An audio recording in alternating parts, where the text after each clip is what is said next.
Well, hey, why don't you introduce yourself? Sure. Hey everyone, my name is Ram Iyengar. I am currently serving as the Chief Evangelist at the Cloud Foundry Foundation. What that means is lots of free t shirts and opportunities to speak with tons and tons of folks and get all the applause for the great work that the community has been doing so far. So, what do you do like week to week in that role? So there's a whole bunch of stuff.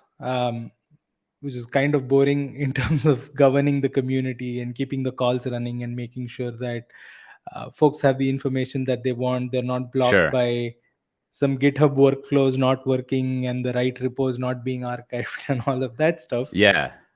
But there's also the opportunity to keep pushing the boundaries on what the community is working on and experiment with the stuff that's coming out every week.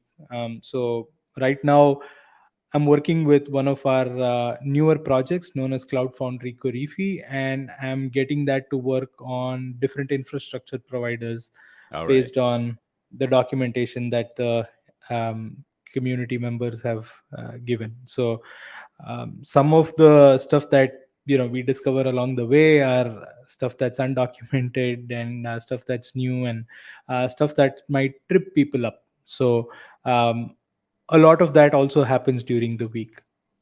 Yeah, that sounds like something that one of my friends, this guy Matt Ray, ends up doing at a lot of companies he works at, which is, it often goes under the name of like community management or like you're saying, Mhm. advocate, but it involves this mixture of as you're saying, pointing out awesome stuff, right, and helping with Yeah. that, and then also like some like taking care of like the infrastructure of the community and a little bit of like partner channel stuff here and there as we would Mhm. use our lingo for it, and then whatever else comes around as far as Correct. like helping out with a open source project that has a lot of a lot of people working on it, but they're usually more focused on their actual like technical task rather than Mhm. making sure that the whole sphere of things is working out well, which takes a special kind of person to like doing all those things.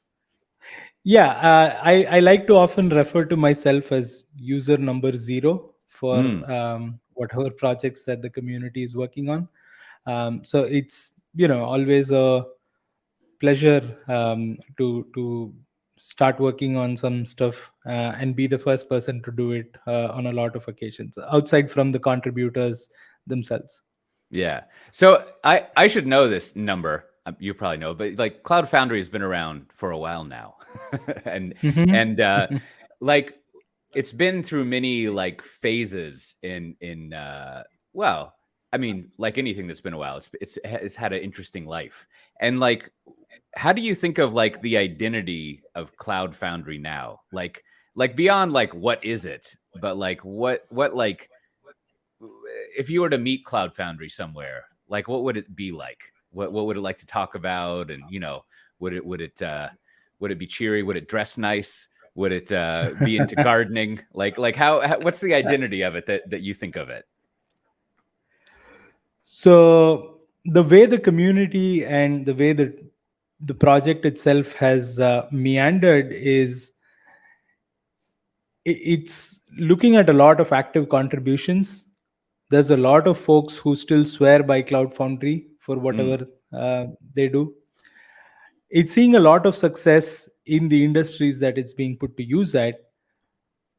And if I were to create an uh, uh, a give a human form to Cloud Foundry, it would be a middle-aged person wearing a nice suit in the middle of a street in Switzerland or something like that. Okay, not quite retired, very uh-huh. professional still, very functional still. I dare say anybody meet me and use the word legacy when referring to Cloud Foundry. That would drive me mad. But uh, yeah, it's there's some parts of the project that seem slightly older, and not as relevant to folks in this era of orchestrated containers, in Kubernetes. And with like the Docker wave, there was a whole push for folks to move away from what Cloud Foundry was doing. And then with Kubernetes, yet another push drew a lot of users away from Cloud Foundry. And so there's been like a couple of waves that we've seen where folks have been drawn away from it, but we're also seeing growth from our big consumers like the Tanzu. The people who work on the Tanzu portfolio come back to us and saying there's a lot more users who are getting on board, and there's a lot more users who are putting more applications on board Cloud Foundry. And so they have very positive things to say in those terms. um, but then what we are not seeing is the kind of adoption that we saw, say, 5 or 8 years ago. Right. So um, that's why I say slightly aging person. Sure. So, uh, sort of but yeah, it comfortable is what it is. And in their career. yeah, with some of the newer projects, we are seeing a lot of adoption from like smaller teams as well. And there's many reasons for it. We can probably go through it during the course of the chat. But yeah, that's what it is. Yeah, and to your point, right? Like I was just refreshing my memory. There was like there was this platform con, the second one last week, and I was watching Yeah. the talk that the Mercedes-Benz people who run Cloud Foundry give, and like Mhm. I mean they've been using it for quite some time, and they run like 300 applications in production, and 1,500 services, and on and on and on. And I think they said they have about 8 people who support it, right? And so it is like Right. it is well dressed and in control of its destiny and its life, right? And there's plenty of other organizations like that who are running their actual businesses on it, or significant parts of their businesses, which is great. And like, so what it like, you're mentioning at the beginning, right? Like working with various people to get like Cloud Foundry running with Kubernetes on top of like various cloud providers out there. Like what's like the goal with getting Cloud Foundry and Kubernetes working with each other? Like what's up with that? So Cloud Foundry was meant always to take a code base and return a URL for that code running as an application.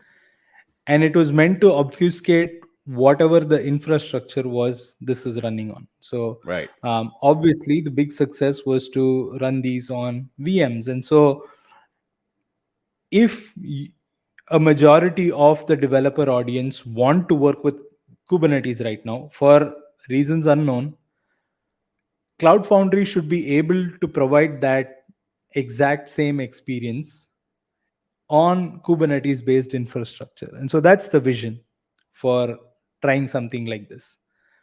People want a lot of the advantages of what Kubernetes can provide. Cloud Foundry was already providing all of these advantages with Diego, its runtime, and with a lot of its own homegrown orchestration layers and things like that. And so it was essentially giving developers what they want in terms of bringing the best of both worlds and converging this notion of convenience for developers and this notion of obfuscating the infrastructure underneath.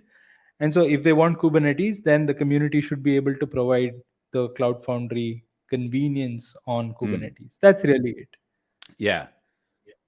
Yeah. You're I was thinking something similar this morning to what you're just saying is I think this is true. Like the as you're saying, like what would it be? The design goal is the wrong word, but a use case scenario that it seems like the primary use case scenario starts with like developers in Cloud Foundry, right? Like it starts with what the developer experience is going to look like, and then more or less like works back into the stack from there. right? So it has this Mm-hmm. view of that. Whereas like if you look at like a Kubernetes, it more or less starts with like what the infrastructure is doing, and Correct. and what you see currently is like, I mean, my theory of how all the container stuff and Kubernetes and all the platform as a service stuff has evolved is that uh like Kubernetes starts with that infrastructure thing, and just about now everyone's like, yeah, it should be usable by developers.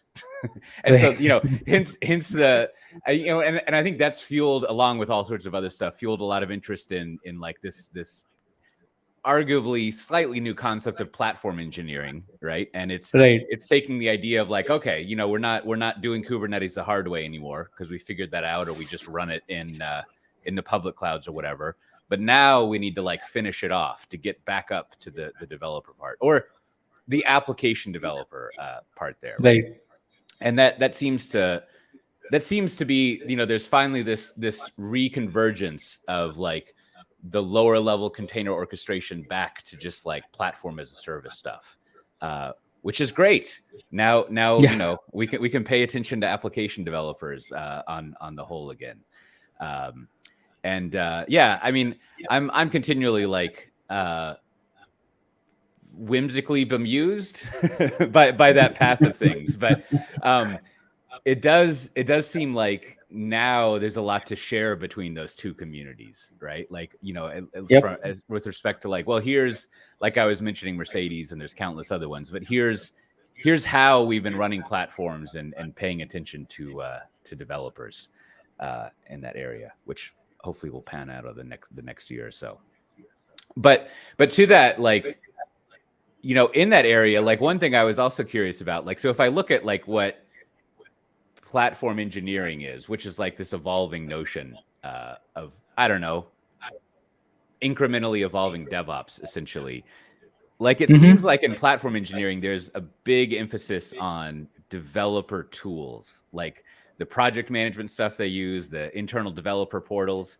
And well, instead of me doing the thinking out loud in the form of a question, like, what do you think Cloud Foundries, again, to personify it, but you know, the community, like, what's Cloud Foundry's relationship with developer tools? Like, how deeply integrated does it want to be with developer tools or not? Like, what's its approach to the developer tool world? So historically, the Cloud Foundry community swore by the Cloud Foundry core, obviously. So with Bosch and all of that other fun stuff, and then they also backed the Concourse project. Mm-hmm. Again, it's a very popular niche CI tool that again puts the developer experience at the forefront, and a lot of people who've used it just swear by it, which is something that I love about the projects by the community. And then there was also back in the day a pivotal issue tracker, Mm. which the Cloud Foundry was a community was very used very heavily. So it's always been part of the community's effort to continue to provide developer tooling for a lot of the needs of the community and serve in a developer first mindset, serve technologists and engineers and engineering teams in a manner that puts the developer experience ahead of any product thinking or any other usability thinking or stuff like that. Because I'll again, in the concourse example, if you look at some of the UIs and the artifacts and the placements, it's not the most visually pleasing interface of all. But for developers who want their pipelines programmed in a certain way and who want their interfaces to work in a certain way, concourse is something that they love, and they continue to make use of it irrespective of where they go and things like that. So there have also been a bunch of other attempts at providing like a ClickOps UI layer over a Mm. Cloud Foundry installation. It was called Stratos. At the moment, it's in like an archived / maintenance mode, and there's been some efforts to renew it along the way.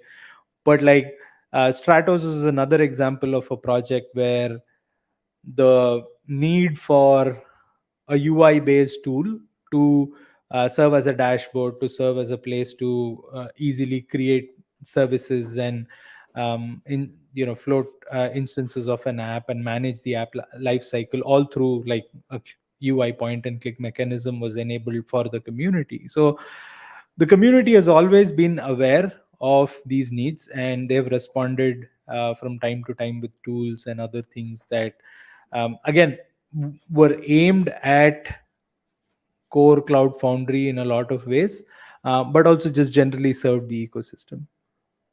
Right. Yeah. No, that makes sense. And like, yeah, like my, like what I was thinking too this morning is the, like, historically and probably futurely, if that's the way of putting it, like the Cloud Foundry world isn't very interested in like the sort of like portals that developers use, right? Like that seems to be like the main difference of that between like platform engineering and just like DevOps, broadly put, right?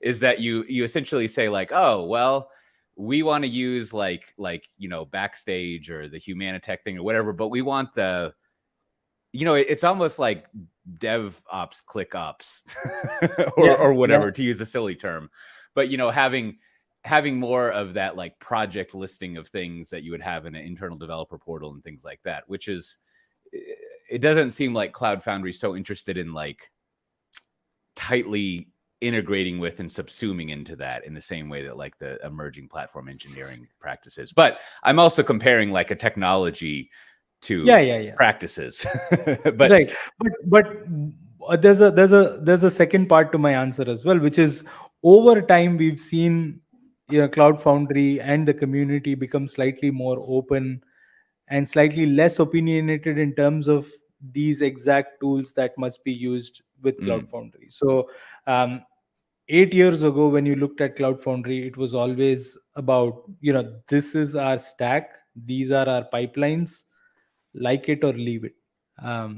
So that's changed, and that's a very significant sort of shift within the community, where we've seen a PaaS tool become slightly less and less opinionated over the years, swapping out the Cloud Foundry based Diego orchestrator for Kubernetes was, one of these major shifts.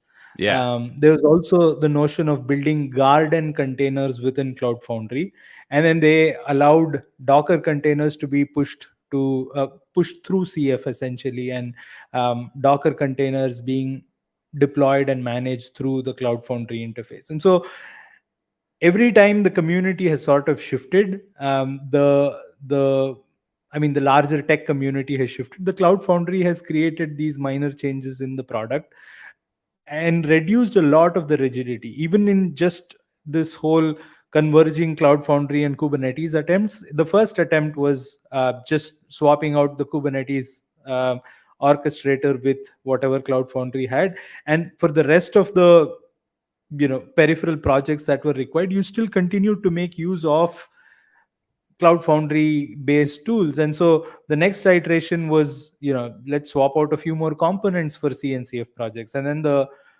present iteration is a very thin API shim for the Kubernetes layer. And then the rest of it is, pick whatever set of CNCF projects you want to work with, and you basically can make Cloud Foundry work with them. So I think it's a nice way of keeping a less opinionated, a more true to open source sort of route, and showcasing how this project can fit into a lot of different workflows and doesn't have to be very rigid. Yeah. So let's like you kind of went over the some evolutions of the overall community, right? Like what would you say, like, who are the people and organizations involved in the Cloud Foundry community now? Like who makes up the community? So the big contributors are VMware with their Tanzu portfolio, and SAP. So SAP Cloud Platform is essentially a Cloud Foundry redressed as the SAP platform. So a majority of our contributors come from these two areas. We also have a bunch of different highly regulated, very federated industries in the form of some governments, banks, and other places, which also have like a bunch of different contributors come in. So like cloud.gov in the US Mm. and gov.uk PAS in the UK are both major consumers of the Foundry platform. They have a bunch of different contributors get in on the open source stuff as well. There's a few smaller vendors. There's like Any9s, who I think are based out of Germany. Yeah, that sounds There right. was, yeah, Engineer Better, who are based out of the UK. I think they've gone through some acquisition, and so I think they're no longer like major contributors like they were before. There was Stark and Wayne, which is also a slightly distributed sort of vendor who was big on Cloud Foundry. And they also went through a recent acquisition, and we're not sure about how much they're going to come back and be able to contribute and things like that. But yeah, that's our major spread. There's also like a bunch of people who consume Cloud Foundry. So like I think the government of South Korea or something have a tool called PASTA, PASTA. Clever. Yeah. And they consume Cloud Foundry, but we don't see as much participation from a lot of others. So um, I'm not going to name as many names, but yeah. So those are like our major contributors. And for some specific projects like Paketo Build Packs, which is an implementation of cloud native build packs, is a Cloud Foundry Foundation owned project. And those have a few more contributors like from Bloomberg, and there's IBM who do good work on Paketo build packs and stuff. And so yeah, some of the other foundation projects are seeing an uptick in maintainers from different companies, but a majority of the core Cloud Foundry contributions are VMware and SAP. Yeah, so you bring, mentioning Paketo and build packs and cloud native build packs. That's another interesting area I don't wander and around too much. Is it does seem like, well, I don't know, maybe you can tell me otherwise, but it seems like the largest part of the Cloud Foundry community that isn't like purely Cloud Foundry, right? Like build packs and cloud native build packs are can and are used in non-Cloud Foundry environments, as I recall, Yep. right? So it's sort of like, Yep. how did that happen? Like how did it like escape the Cloud Foundry garden, so to speak? Or not escape. So How did it grow into, in addition to yeah, to no, to I understand the intent of the question. Yeah. The the in the purpose of build packs was the purpose of cloud native build packs was never to be tightly coupled with the Cloud Foundry ecosystem. It was Mm. always thought of as an independent sort of project. It always carried the vision of being a more general purpose container build system, and that's what it has continued to remain. So its core purpose was to overlap with the larger container and container orchestration community vis-a-vis the Kubernetes community. And it has seen adoption in these areas, and there's some implementations. I mean, even last week there was this demo by somebody from ING, um, based out of somewhere in Central Europe, and they spoke to us about how they're implementing Spark build packs and like Jupyter notebooks inside build packs. And All right. they've created a whole platform for their data scientists using build packs. And this has nothing to do with Cloud Foundry or whatever. And so in terms of watching the community grow into areas that are slightly beyond, it just makes us very happy in one sense that the project is serving a lot of needs that it was basically envisioned to do. But there's also a path towards providing full cloud native build pack support within Cloud Foundry. And so once that happens, then this only improves the potential of now you can use Cloud Foundry for getting all of these workloads available through Cloud Foundry. So Mm. you only serve to broaden the horizon in the long term, with these tangential sort of short term explorations that you allow. Right, right. And then, can you like describe what a build pack is? And like most importantly, like what you can see I like to anthropomorphize or make human Yeah. technologies a lot. But like, like what's the philosophy of how you like package up and deploy and configure applications that a build pack and a cloud native build pack like has? Mhm. What's its approach? Mhm. So build packs borrow from the early Heroku version and the early Cloud Foundry version, and um, the design goal is to basically allow developers to give the platform access to source code Mm, without necessarily having to specify different build paths for different languages. So build packs act as that interface that say, okay, here's an incoming source code, and let's figure out how best to build this, right, through a means of uh, detection and analysis that basically goes in and says, okay, I can see a bunch of Python files, I can see a set of Python based dependencies described in this dependencies file. So let me pick that up and decide that this is a Python application that's meant to run on so and so. And so you can also create build packs for like a multi-language application. So if you have a, let's say, PHP backend that you want 5 instances of, and you have a React front end, which is a very common thing, with 2 instances. And so build packs allow you to figure out, okay, this is how you want the application architected. And this comes at zero cost to the application developer. So time and again, the philosophy of the community continues to remain, how can I make the developer think less and work less for these peripheral things like describing the application and architecture, meta files like a Docker file, let's say.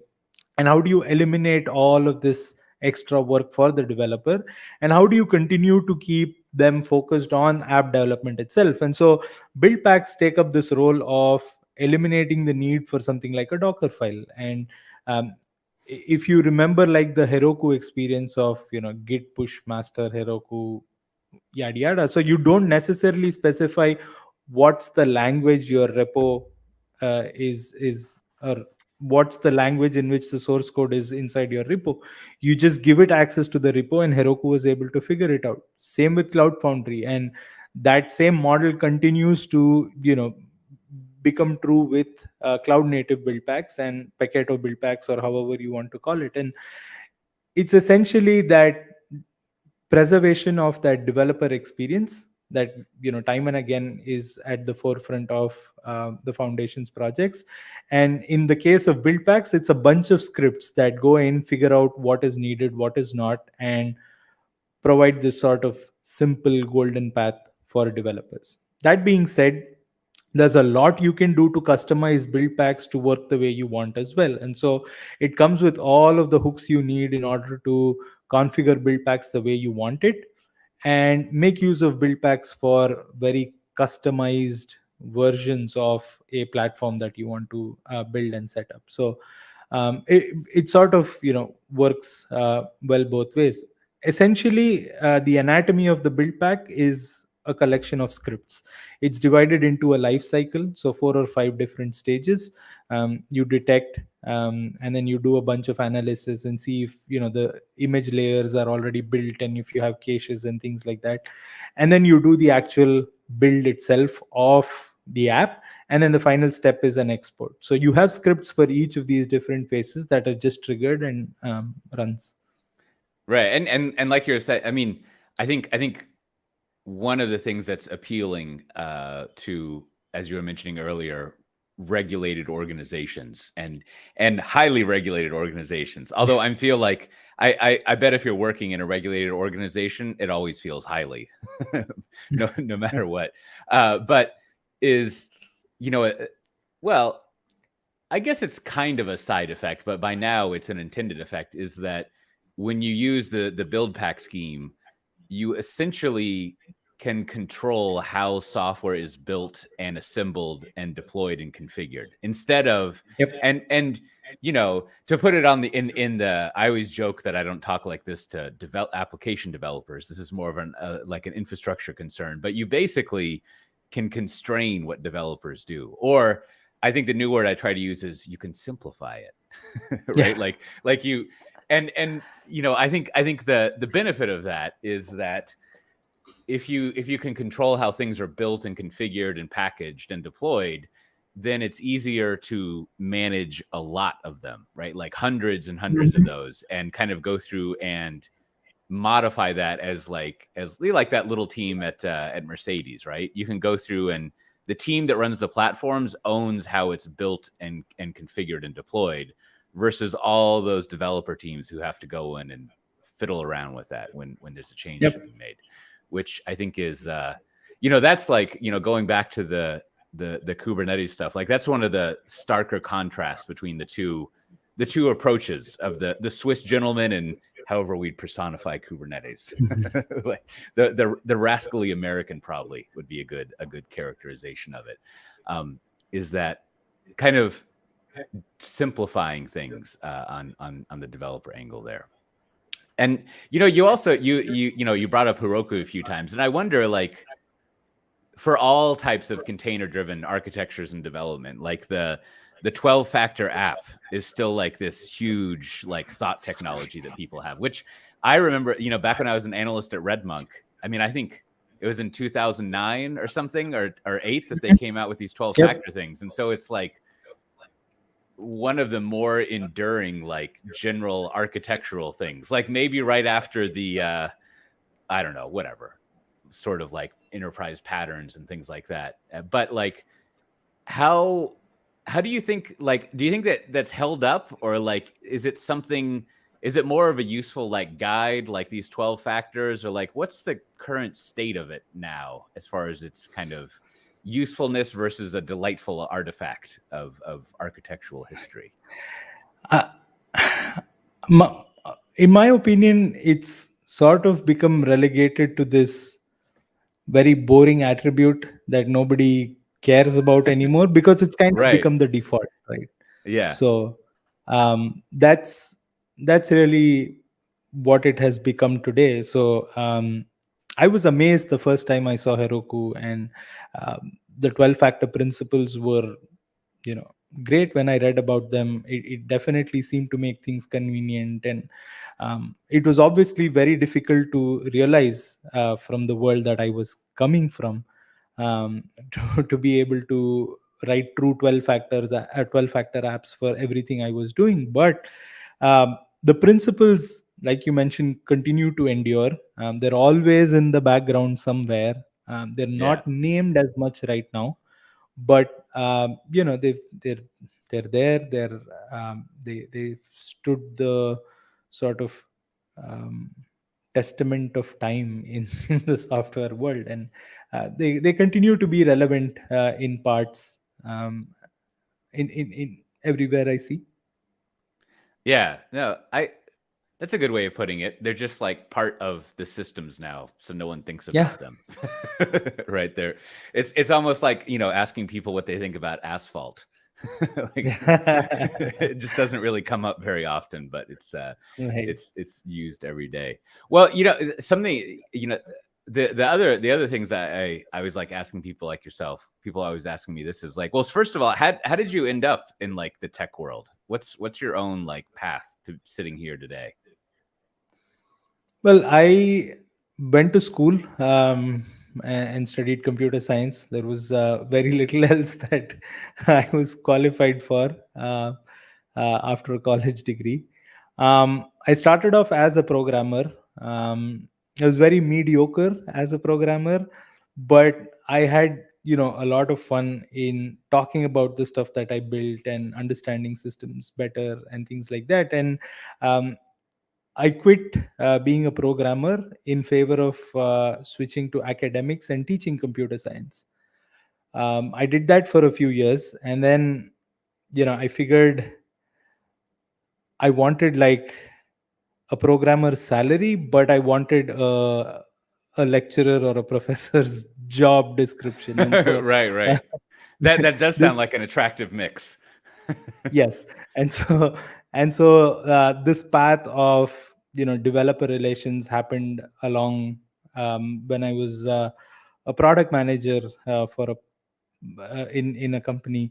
And then I started to realize that the biggest pain point that our users are having is not about um, what to do with the product as much as how to get certain things done. And so you would see All all of right. these users come in and not be able to figure out the path they want to take and things like that. And so um, it was fun to apply engineering and product thinking to creating learning paths and educating users, and Mm. bringing the sort of product knowledge that they needed in order to be more successful with the product itself. And so it was not about features for me at that point versus as much as it was about educating folks. And so I stepped into developer education and developer relations, and one product led to another. And it seemed like a lot of different developer focused tools and products and projects were having this problem. And um, along the way COVID happened, and there were a few job changes and stuff. And my first like full time fully open source sort of role was with the Cloud Foundry Foundation. And so um, happened through conversations and things like that. I came on board part time, and then a bunch of different changes at the foundation led to taking on more responsibilities vis-a-vis marketing, and continue to focus on developer education for open source Cloud Foundry and things like that. And yeah, it's been a fun few years with the Cloud Foundry community. Yeah, I mean, as you're describing, right? Often with a career path like yourself, you end up doing a lot of different things, right? Like I always think it. You become your role becomes like being like to make a joke out of the old saying, you become like a hat rack. Like there's all sorts of Yeah. different things that you take on and do, right? Which it matches with that. I haven't heard someone describe the DevRel outbound whatever role as like wanting to be academic, but it's true, right? Like there's two parts to it. One, there's like the wanting to educate people or wanting to share what you've learned with people, to put it another way. Mhm. But then two, there's also like the how to take an engineering way to solve a problem or a structured way to solve a problem with an understanding of like the people involved, right? Yeah. Which I think, like, I was just talking with someone yesterday who was trying to figure out, in the best possible meaning of the phrase, how they were going to do digital Mhm. transformation of their business. And Right. they were needing to like find the existing business processes and figure out the new way they wanted to run the business. And Right. it was reminding me that like a lot of what I see is people start to take a software product management view of looking at the business, right? Thinking about Mhm. who the users are and what work you want to do.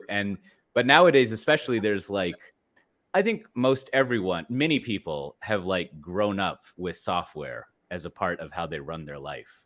And so Yep. it's a lot easier. Like, you don't have to force yourself to think about what would I like software to do here? Like, you can be Right. very Right. imaginative about how it feeds in there.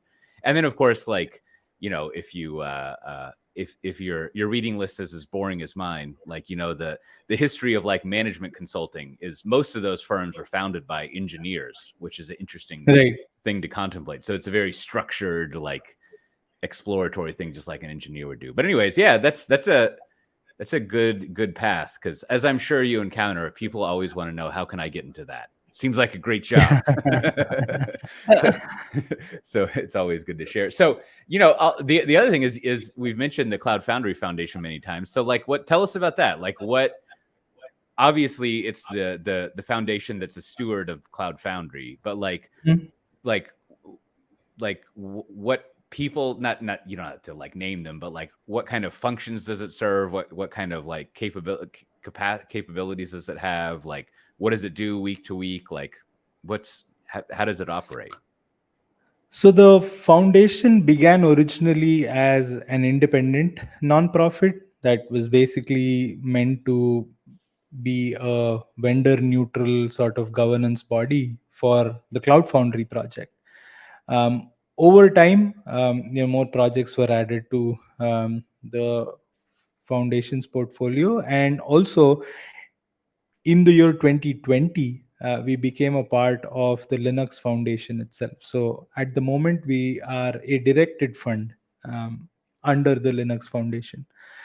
We continue to have our own members, um, and the goal of the foundation really is to, I like to put it as it's responsible for two kinds of PRs. There's a pull requests that the community continues to do, and so we just make sure that everything runs smoothly. And there's also the press releases that we have to put out, which really goes to Right. say there's a lot of marketing efforts and marketing push that the foundation does for the open source Cloud Foundry project too. So it operates in these two major areas. So there's always like a bunch of governance work that needs to be done, and there's also like a bunch of different marketing ish work that needs to go in as well. And so there's the social media stuff, there's events that we host, there's a lot of invited talks that happen through the foundation owned media spaces like our YouTube channels and what have you. And there's also maintaining uh, some form of documentation and infrastructure for open source Cloud Foundry that the foundation is responsible for directly as well. So Yeah, it seems like thinking about what you're just saying, that the among many other, let's call them shared services, but one that the Linux Foundation really spends a lot of time on is basically marketing, right? Like the shared, like, I don't know, especially in the tech world, people have all sorts of thoughts about marketing, which depending on who you talk with, are mostly inaccurate or not nice. But like just like any other thing, like marketing is like a profession that has a lot of like proven engineered skills behind it, and things that you do. And like, it's not really like the strength nor the interest of a lot of people who would be interested in working in open source. So it's nice, and it's especially hard to find marketing people who like understand the other side of marketing software, right. let alone open source stuff, right? So it makes sense that you would have like, one of the benefits of any, like a big foundation like the Linux Foundation would be that we want to make sure that we have like marketing in residence, so to speak, as a service that people can go to.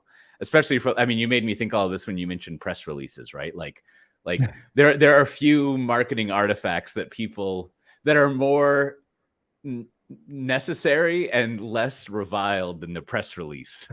like like few people like working on press releases, but they're such an integral part of the world. I guess.